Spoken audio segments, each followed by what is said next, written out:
भारत में जितने भी बड़े उद्योगपति और लोग हैं वो टैक्स देते हैं। उसी टैक्स के पैसों को सरकार लोगों और देश के विकास में खर्च करती है। टैक्स देना जरूरी भी है क्योंकि इस पैसे का इस्तेमाल हमारे देश के हित में किया जाता है। पर कई ऐसे बड़े उद्योगपति और व्यक्ति भी हैं जो सरकार को टैक्स नहीं देना चाहते हैं। इसके लिए वो हवाला के जरिए अपने कमाए हुए पैसों को दूसरे देश में ट्रांसफर कर देते हैं ताकि उन्हें कोई टैक्स ना देना पड़े। आज के इस वीडियो में हम आपको बताएंगे कि हवाला क्या है और ये कैसे काम करता है।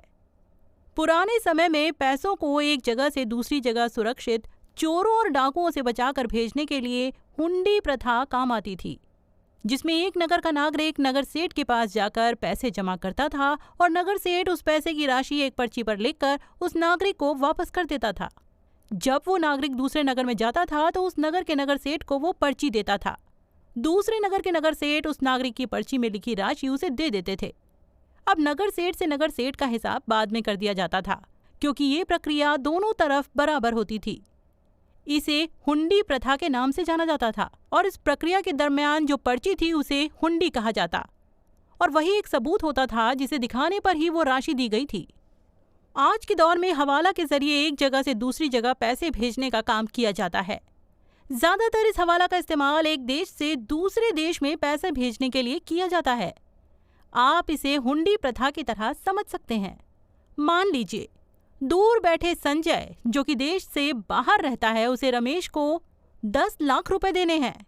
अगर संजय रमेश के बैंक अकाउंट में 10 लाख रुपए ट्रांसफर करता है तो रमेश को ये राशि तो मिलेगी, लेकिन अब रमेश को सरकार के नियमानुसार टैक्स भी देना होगा। जीएसटी, इनकम टैक्स और बैंक फीस को मिलाकर लगभग 35% से लेकर 50% टैक्स लगता है।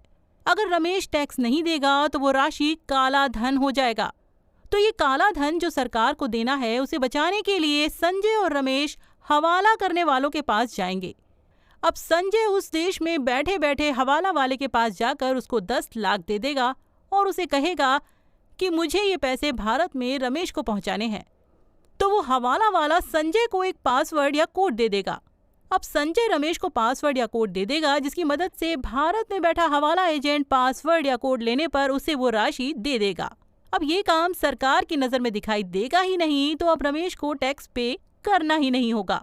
हवाला ट्रांजैक्शन में फीस पैसों के ट्रांसफर के लिए बैंकों द्वारा ली जाने वाली फीस से आमतौर पर कम होती है।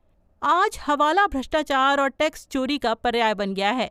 भारत में ही नहीं पूरी दुनिया में हवाला ऑपरेटरों का एक विस्तृत जाल फैला हुआ है, जिसके जरिए आसानी से कहीं से भी कितना भी पैसा सरकारी एजेंसियों की नजर से बचाकर इधर से उधर किया जा सकता है। इसके तहत पैसों को एक जगह से दूसरी जगह भेजने की जरूरत नहीं पड़ती। हवाला ऑपरेटर एक जगह पैसे ले लेता है और दूसरी जगह अपने नेटवर्क का इस्तेमाल कर अपने किसी सहयोगी के जरिए उतना ही पैसा पहुंचा देता है। इससे पैसा एक जगह से दूसरी जगह नहीं जाता और सरकारी एजेंसियों की निगाह से बच जाता है। इस लेन देन के लिए हवाला ऑपरेटर एक कमीशन लेते हैं जो उनकी कमाई का जरिया होता है। हवाला ऑपरेटर अक्सर अवैध व्यापार भी चलाते हैं। भारत जैसे कुछ देशों में हवाला गैर कानूनी है। इसकी वजह इसकी अनौपचारिक प्रकृति और रेगुलेशन या निरीक्षण की गैर मौजूदगी है।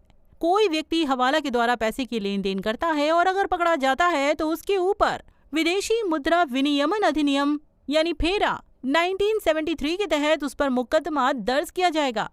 कानून के तहत उस व्यक्ति से उसने जो पैसा हवाला के माध्यम से दूसरे देश में ट्रांसफर करने की कोशिश की है उसका 5 गुना उसे हर्जाना देना होगा और साथ में उसे 7 साल की सजा यहाँ पर सुनाई जा सकती है। हवाला क्या है और ये कैसे काम करता है, इसकी पूरी जानकारी हमने आपको इस वीडियो में दे दी है। ऐसी ही और इंटरेस्टिंग और इन्फॉर्मेटिव जानकारियों के लिए हमारे चैनल को सब्सक्राइब जरूर करें। तो मिलते हैं अगले वीडियो में। वीडियो देखने के लिए बहुत बहुत धन्यवाद।